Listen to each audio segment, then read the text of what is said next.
भी सर अगर direct seller हमारे साथ नया आता है तो हम लोग उनको एक प्रोसेस में डालते हैं। अब वो प्रोसेस क्या है?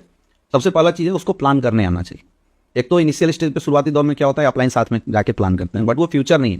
फ्यूचर बनाना है तो जितना जल्दी हो सके आप उस संस्था के प्लान को सीख जाइए। आपके पास प्रोडक्ट की पूरी नॉलेज होनी चाहिए। दो, प्लान की डिलीवरी सिस्टम जो आपके अंदर है वो पूरा परफेक्ट होना चाहिए। ठीक है। तीसरी चीज, जल्दी जल्दी आप ट्रेनिंग सिस्टम के साथ अटैच होइए, क्योंकि ट्रेनिंग सिस्टम अटैच होने के बाद बहुत सारी नॉलेज धीरे धीरे आनी शुरू हो जाती है। प्रैक्टिकल नॉलेज, मेंटल जो एजुकेशन होती है, मेंटल ठहराव कैसे होता है, ये सारी चीजें उसके दिमाग में आनी शुरू हो जाए। दो चीजें हैं, पहला प्लानर एक अच्छा बन जाए, दूसरा ट्रेनिंग के सिस्टम के साथ वो अटैच हो जाए, और तीसरा चीज जिसको उसने मेंटर बनाया, किसी को भी ABCD कोई भी मेंटर हो सकता है जो भी अपलाइन है, उसकी गाइडलाइन वो प्रॉपर काम करता है।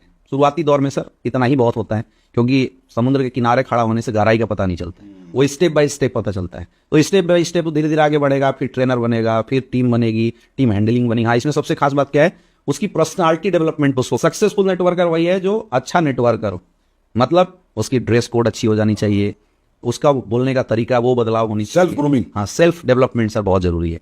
उसके लिए ट्रेनिंग सर, इसका सबसे बड़ा कारण लोगों के अंदर बिजनेस एटीट्यूड का डेवलप ना हो पाना। अब दुनिया के हर बिजनेस में जब कोई इंसान आता है तो उसको फाइनेंस मैनेज करना आना चाहिए। हमारे यहाँ मैंने फील किया कि जस्ट उल्टा है। दुनिया का हर व्यापारी जब धंधा करता है तो अपने धंधे की कमाई का 40 से 50% पैसा री इन्वेस्ट करता है, यानी अपने बिजनेस के डेवलपमेंट में करता है। हमने यहाँ क्या देखा कि जब एक डायरेक्ट सेलर हमारे यहाँ आता है और वो पैसे कमाता है तो वो क्या करता है, 100% कमाई उठा के घर परिवार में डाल देता है।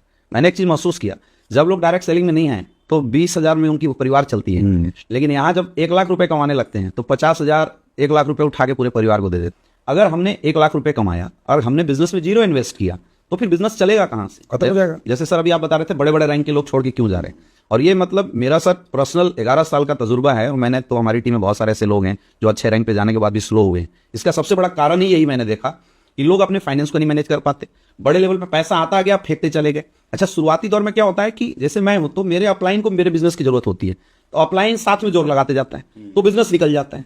लेकिन अगर मेरे अंदर बिजनेस एटीट्यूड नहीं आया तो मैंने तो वो डेवलपमेंट किया नहीं ना जो मुझे करना चाहिए था। अब एक दौर के बाद अपलाइन को मेरी बिजनेस की जरूरत होती है, वो खत्म हो जाती है, अपलाइन कहीं और जोर लगाता है। तो जो मेरी आदत थी वो गड़बड़ हो गई, तो मैं बिजनेस में जोर लगाने के लिए जो फाइनेंस था उसको जब प्रॉपर मैनेज नहीं किया तो मैं ग्राउंड में नहीं जाऊंगा, मैं लोगों से मिलूंगा नहीं, मैं ट्रेनिंग मीटिंग नहीं करूंगा। धीरे धीरे फिर बिजनेस जो यहाँ टॉप लेवल पे पहुंचा 40-50 हजार की चेक पे था, वो धीरे धीरे स्लो हो जाता है।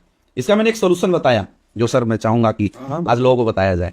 दुनिया में बोला जाता है 6 बकेट फॉर्मूला आपको अपनाना चाहिए। आप अगर डायरेक्ट सेलिंग में भी हैं, आप जो भी कमा रहे हैं, तो आज के बाद ये फॉर्मूला आप अपना दीजिए, आपकी डायरेक्ट सेलिंग करियर कभी खराब नहीं हो सकती। सबसे पहली चीज, आप जितना भी पैसा कमाते हैं आप 6 अकाउंट खोल लीजिए, 40% पैसा बिजनेस एक्सपेंस में डाल दीजिए। यानी 10,000 की चेक आई तो 4,000 रुपये आप उठा के अपने बिजनेस अकाउंट में डालिए, जहां से आपकी टूर, ट्रेवल्स, जाना आना और बिजनेस रिलेटेड जो भी एक्सपेंस है आप उसको मैनेज कीजिए। कब तक? जब तक आप एटलीस्ट कैपिंग अचीवर नहीं हो जाते तब तक ये काम करना ही पड़ेगा, क्योंकि एक दौर आता है कि धंधा हमसे मांगता है और फिर एक दौर आता है कि धंधा कम मांगता है, पैसा ज्यादा देता है।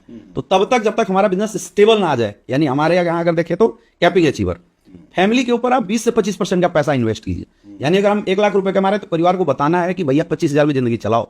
डायरेक्ट सेलर यही गलती करते हैं, परिवार को 1 लाख में जिंदगी चलाओ वाली आदत दे दे रहे हैं, तो उनके पास कुछ बचता नहीं, बिजनेस चलाने के लिए खत्म, बिजनेस चलाने के लिए पैसा बचा नहीं। तीसरी चीज जो डायरेक्ट सेलर को तोड़ रहा है आज के समय में, डायरेक्ट सेलर के पास कुछ भी सेविंग अपनी नहीं होती। तो मैं बोलता हूं 10% पैसा आप सेव कर लो, उससे क्या 10,000 कमा रहे, 1,000 रुपए हमने सेव कर लिया, तो उससे क्या इन फ्यूचर अगर बिजनेस में कभी कोई प्रॉब्लम आई तो वो सेविंग उठा के आप बिजनेस में इन्वेस्ट कर देंगे।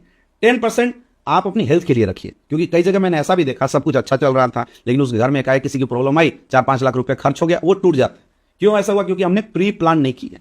तो पहला 40% पैसा हमने बिजनेस में डाल दिया, 20 to 25% पैसा हमने परिवार के लिए दे दिया, 10% पैसा हमने सेविंग में डाला, 10% पैसा हमने मेडिक्लेम के लिए, 80%। हाँ, अब 10% पैसा सर देते हैं एजुकेशन के लिए। ये बहुत जरूरी है, सेल्फ डेवलपमेंट, जैसे ट्रेनिंग्स होता है, मीटिंग्स होता है, तो उसमें जाने के लिए हमें पैसे चाहिए, किताबें खरीदनी है, तो 10% पैसा एजुकेशन पे बचा। 5% पैसा, वो 5% पैसा होना चाहिए डोनेशन के लिए, क्योंकि वो बहुत बड़ी ताकत है जो लोग करते नहीं है लेकिन करना चाहिए। मैं बोलता 100 रुपये कमा रहे हो तो आप 1 रुपया ही डोनेट करो, लेकिन करो जरूर।